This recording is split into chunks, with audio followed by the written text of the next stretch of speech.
ఆస్తమాకి అందరూ అర్థం చేసుకోవాల్సిన ఫస్ట్ విషయం ఏంటంటే, మెయిన్ మెడిసిన్ టాబ్లెట్ కాదు. ఇప్పుడు టీబీకి టాబ్లెట్స్ అన్నాం. టాబ్లెట్లు వేసుకోవాలి అన్నాం. కానీ ఆస్తమాకి టాబ్లెట్స్ కాదు. ఆస్తమాకి పనిచేసే మెడిసిన్ పీల్చే మందు.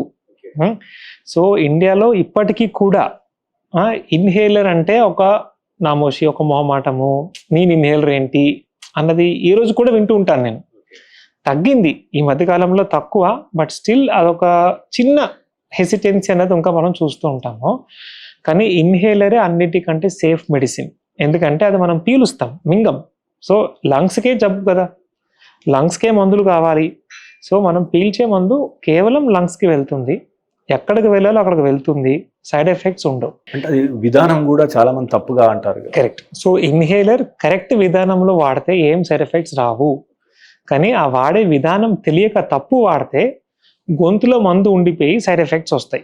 మనకు మందు కావాల్సింది ఊపిరితిత్తులకి, గొంతుకు కాదు.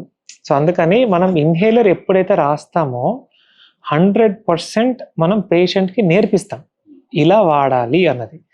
అలాగా మనం నేర్పించకుండా మనం ఇన్హేలర్ వాడమని చెప్తే తప్పే వాడతారు. ఇన్హేలర్ వాడినా కూడా జబ్బు తగ్గకపోతే సివియర్ ఆస్తమా అని అంటాం. ఇప్పుడు లేటెస్ట్గా సివియర్ ఆస్తమాకి బయోలాజిక్స్ అనే ఒక మెడిసిన్స్ ఇండియాలో అప్రూవ్ అవ్వడం జరిగింది.